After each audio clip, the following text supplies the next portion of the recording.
আদি পুস্তক ৬ষ্ঠ অধ্যায়।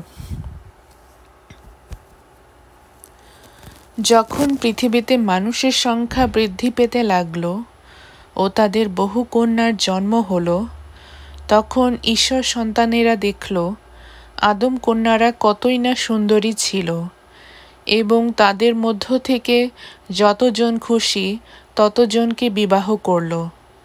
প্রভু বললেন, মানুষের ভুল ভ্রান্তির কারণে আমার আত্মা তাকে সবসময়ের মতো চালিত করবেন না।